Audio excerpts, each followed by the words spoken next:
So here's a question nobody really asked in 1990, what if we took one of the scariest movies of the decade, spent $100 million on it, and somehow made it better? That's essentially what happened with Terminator 2, Judgment Day. A sequel that had absolutely no business being as good as it turned out to be. Released in the summer of 1991, it brought back a killer robot, a traumatized mother, and introduced the world to a kid who was supposed to save all of humanity, and somehow all of it worked. Today we're digging into the behind-the-scenes chaos, the weird creative decisions, and the surprising moments that made this movie the event of its era. Stick around because some of this stuff is genuinely hard to believe, and the final thing we're going to talk about is something nobody in 1991 would have predicted in a million years. Let's get into it. The first thing you have to understand is that this sequel almost never happened at all. After the original film wrapped, the rights got carved up between multiple parties, and then nobody could agree on anything.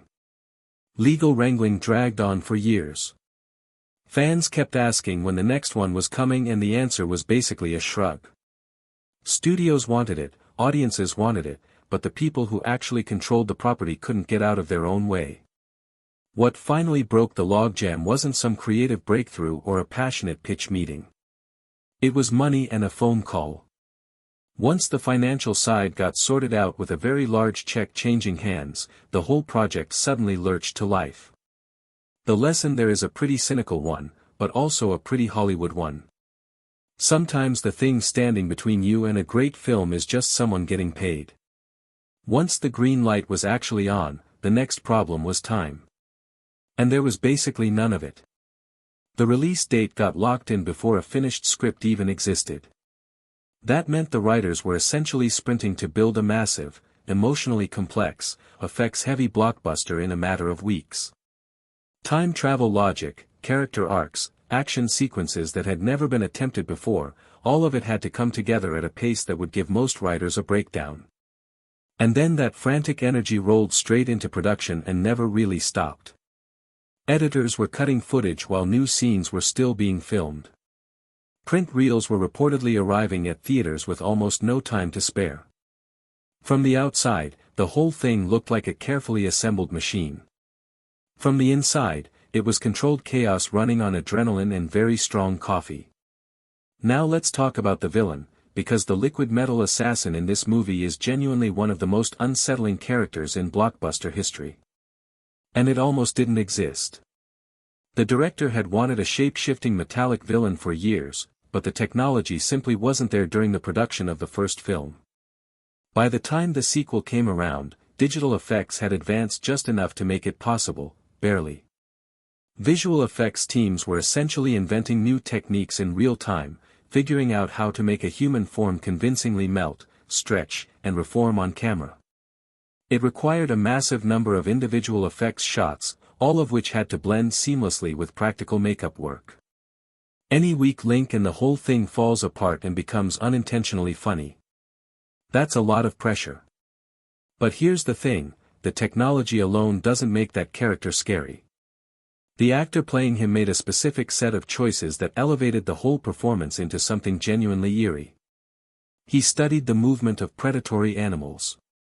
He trained obsessively so he could sprint at full speed while looking completely effortless, face blank, breathing controlled, eyes locked. For certain shooting sequences he drilled until he could move through an entire scene without blinking. The result isn't an angry villain. It's something colder than that. Something that doesn't feel emotions because it doesn't have any. The combination of cutting-edge effects and that very deliberate, almost inhuman physical performance is what makes the character hold up so well even decades later. On the opposite end of the spectrum, the female lead in this film went through a physical and psychological transformation that was entirely earned through real work. Months of training, 6 days a week, building genuine strength and learning to handle weapons with actual competence. The goal wasn't to look like an action hero. The goal was to look like someone who had been preparing for the end of the world because she genuinely believed it was coming. That difference shows on screen. There's nothing decorative about the performance. It's a portrait of someone who has been through something and come out the other side harder, more focused, and slightly terrifying. It's one of the great physical transformations in Hollywood history, and it was built on real discipline rather than cinematic tricks. One of the most emotionally resonant scenes in the film came from an unexpected place. A supporting character's death scene was built around something the actor had actually experienced in real life, a medical emergency that left him with a very specific understanding of how a certain kind of physical trauma feels from the inside. He shared that with the director, demonstrated what it actually looked and felt like, and the scene was then constructed around that knowledge. What could have been a generic action movie sacrifice became something uncomfortably real. That's the kind of detail that separates a good movie from one that actually sticks with you. The nightmare sequence midway through the film is another example of the production going further than it needed to. Instead of a standard explosion effect, the team brought in consultants and studied real archival footage to stage the scene with as much accuracy as possible. And then for one specific visual element, a billowing cloud formation that couldn't be achieved with conventional explosions because the physics just don't work that way at small scale, they put a performer in a costume and had them physically act out the movement. So buried inside one of the most disturbing sequences in any mainstream summer film is a dancer doing interpretive movement inside a cloud suit. It's absurd, and it also worked perfectly, which is kind of the spirit of the whole production. The centerpiece chase sequence, the one involving a canal, a heavy truck, and a very small motorcycle, was done almost entirely for real. A full-size semi was driven at significant speed through a false wall and dropped a substantial distance onto concrete. The crew had a limited window to get the shot because their filming permit ran out at a specific time. On the first attempt, the vehicle didn't reach the required speed and veered off course. They reset everything, fixed the mechanical issues, and got it on the second try with time to spare. Multiple cameras were positioned at different angles because nobody was going to risk everything on a single perspective. The helicopter that appears in the same sequence was actually flown under a low overpass. Real vehicles, real locations, real stakes. That sequence still feels physically dangerous to watch because it genuinely was. The emotional core of the film, the relationship between the machine and the kid, is what most people don't expect to be the thing they remember. A killing machine being reprogrammed as a protector could have been a gimmick.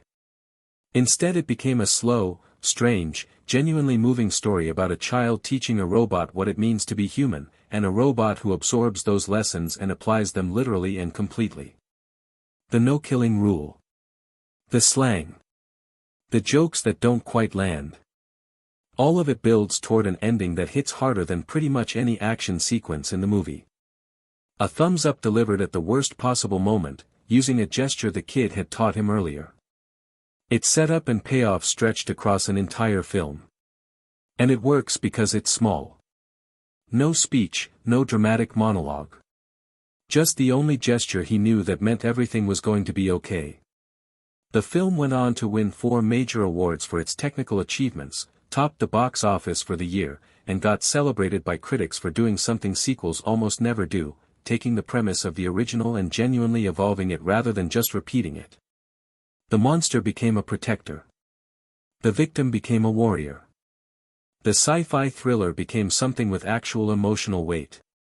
Years of home video kept it in living rooms. Cable television turned it into comfort viewing. The debate over whether it surpasses the original never really went away, which is the kind of argument you only have about things that genuinely matter to people. And then, more than 30 years after its release, it got added to a National Film Preservation Registry, officially recognized as culturally and historically significant. A movie about a killer robot from the future, preserved for future generations, because enough people decided it was worth saving. Which is maybe the most fitting ending this franchise could possibly have. The whole story is about trying to change what's coming. Turns out, what came was a movie that nobody wanted to let go of. Drop your favorite moment in the comments. You already know what half of you are going to say, and honestly, you're not wrong.